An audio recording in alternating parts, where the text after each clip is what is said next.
so much talk about Kevin Durant. He wants out. Would he have been who he was? I mean, yes, he may have arguably been the best player on the team in Golden State when he played alongside Steph, but he's gone around to different, He was. Yeah. And would he's obviously had stops along the way, but a lot of complaining about who's the leader. There's no question that Joel Embiid is the leader in Philadelphia and wants to be the leader. And nobody seems to want to be the leader in New Jersey. And I was just kind of thinking about this on the drive down as I was going 82 miles per hour with my coffee in hand. Mm-hmm. We went up to 82 just now. There's Brooklyn Nets. Well, yeah, sorry, Brooklyn Nets. Sorry. Listen, I didn't sleep last night.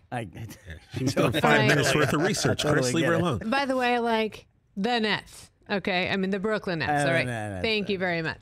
Thank you very much. So you've got all these guys there who should be leaders. You got no one there leading. Charles Barkley got a little bit of bark back from some of the guys out there because Charles was saying, like, this is such a waste of basketball. Isn't it crazy to think about? Who on this team could be a leader, though? Shouldn't Durant be a leader?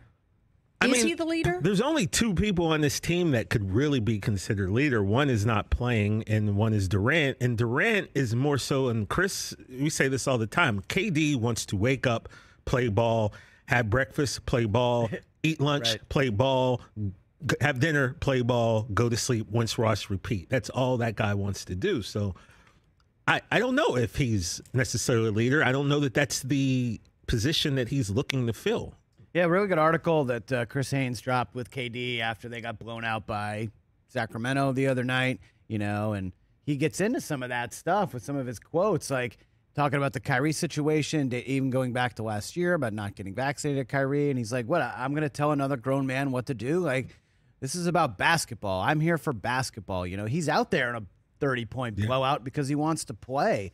It's just been kind of dysfunctional from the start when those 2 guys came in. They didn't like Kenny Atkinson, so they got him fired. And then they bring in Steve Nash. He was supposedly their guy. But then Kyrie is like, well, we don't really need a head coach. Like, we're all kind of doing this together. And, like, KD and I could be the head coach one night. Steve can do it the other night.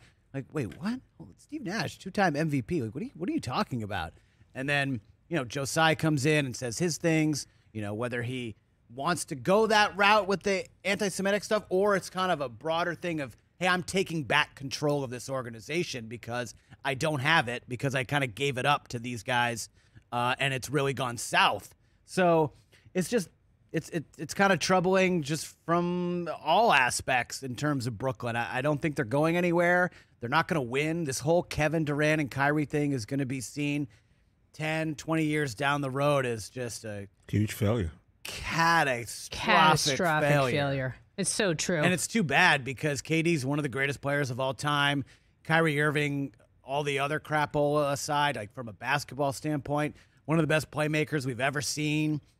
And it's just too bad. Like, this is how ultimately they're going to be remembered. Doesn't matter how good of a player he is. It doesn't matter anymore because this year is going to stick out for being one of the biggest wastes in NBA history. Just the last 2 years, too. Even go back to the bubble. Like, Kyrie was kind of the only person to come out and say, like, why are we doing this? We shouldn't be doing this, XYZ. And then pandemic stuff, and now this stuff this year. It's just a big waste. Suzy Shuster in on the Rich Eisen Show while Rich recovers from the Munich trip, jet lag, mung, what have you. He's got to get ready for Sunday. We call it the mung in our family. Yeah. And, I know that I am very Lakers-centric from having lived with them for so long, but it made me think of the J.R. Rider experiment. When you have a player on the team who is a wild card, and every day when J.R. was in El Segundo was like, you never knew what you were walking into. Oh, really? Never. And, there were 2 leaders, 2 guys who wanted to lead. So this is what makes it so frustrating watching Brooklyn. By the way, poor Rich is already not feeling good. And he's like, oh, Suzy, not New Jersey. Anyway, I'm 50. I can say whatever I want. So it's like the old Saturday Night Live skit. And I'm 50. I'm 50. Can you leg kick like Molly Shannon? No, I would throw my back out. But I was just thinking, it's so funny when most NBA players of this caliber want to lead. They want to lead. And I remember what it was like when both Shaq and Kobe were trying to influence J.R. Rider to get him to, the business line, to try to keep him on the straight and narrow. And I just wonder if the guys in Brooklyn have just gotten so tired of what we would call the Michigas, of everything that's going around with this team.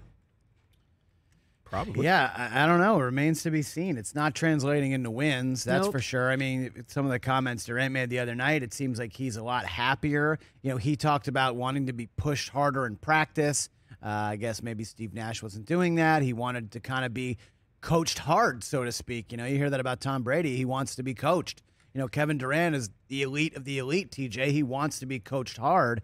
And, will it turn around for them this year? We're still pretty early into this NBA season. There's still a chance. Ben Simmons had, I heard a stat, his first double-digit points night in over 500 days. Oh. So, maybe there's signs. Seth Curry, as he gets healthy. Nick Claxton has certainly been kind of a surprise down there for them. And, there's rumors of a Joe Harris trade. But, Jacques Vaughn seems to be on the same page with Kevin Durant, and I think that's really all he wants. Yeah. And, we'll see if that leads to wins. I'm going to remain skeptical because the East is pretty stacked. Meanwhile, it's not even Thanksgiving, and we're already prognosticating about what's going to happen for this NBA season. Right? The season's like a fifth of the way over. Right. The Christmas lights are going up, and we're wondering who's playing in June. I mean, it's a little bit. We know Boston's going to be there. Catch the Rich Eisen Show every single day on the Roku channel, 12 to 3 Eastern, for free.